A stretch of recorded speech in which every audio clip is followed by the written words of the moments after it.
I think that's one of the biggest challenges that we have culturally and socially going on right now is the deep mistrust of science that's been bubbling up over the past 10 to 15 years. As a scientist, it's something that I have experienced and heard directly when I'm speaking in public or speaking to different groups. There's always this sort of skepticism and seed of mistrust that's unfortunately been sown.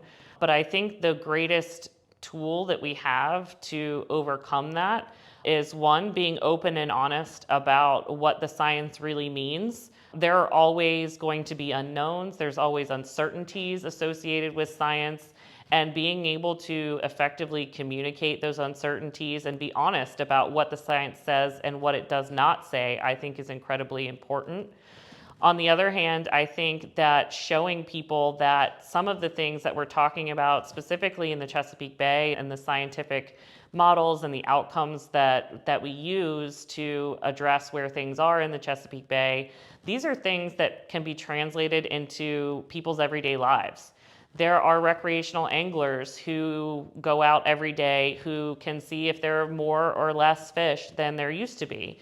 There are people who live along the water who can look at the water off their docks and say, is it clearer or not? Are there more algae blooms or fewer algae blooms than there used to be at my dock?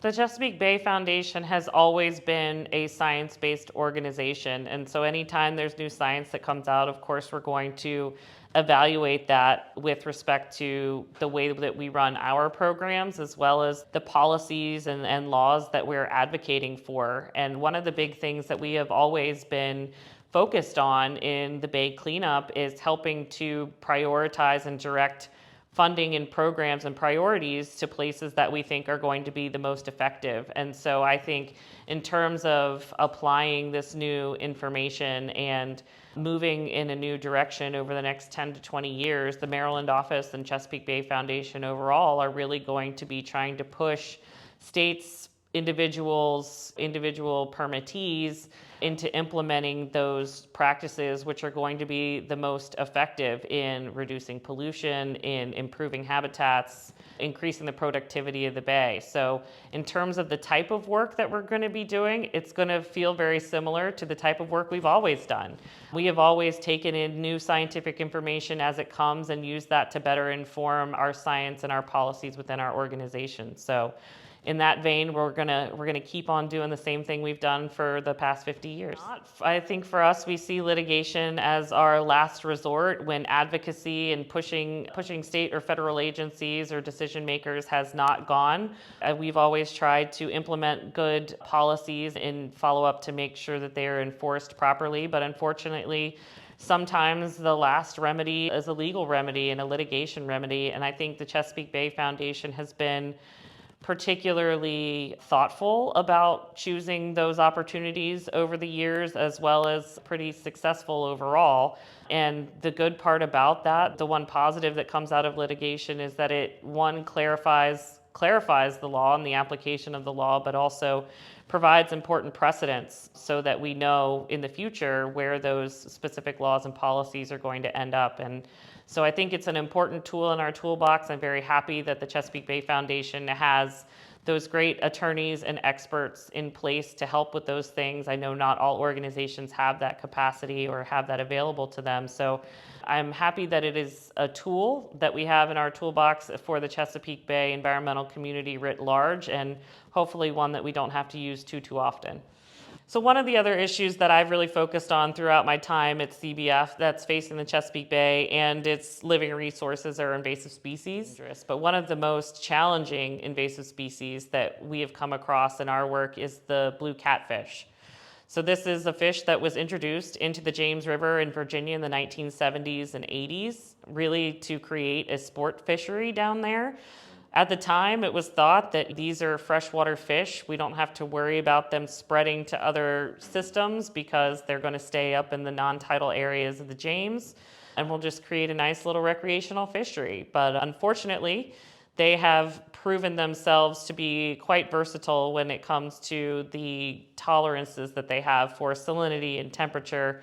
And since that time, they have made their way not only throughout all of the tributaries of Virginia, but also most recently colonizing almost every tributary in Maryland as well.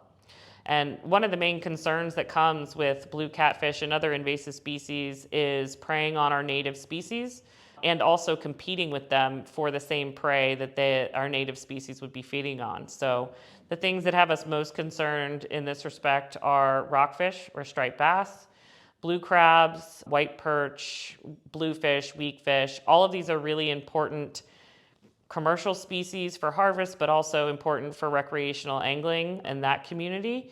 And not only are they feeding on these fish, but they're also feeding on their larvae and competing with them for food. They can grow tremendously fast.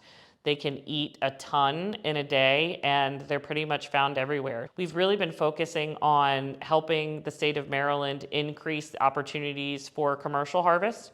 They're a tremendously good food for people to eat. They are a delicious fish, and there's no reason why everyone shouldn't be trying it and asking their grocers for it.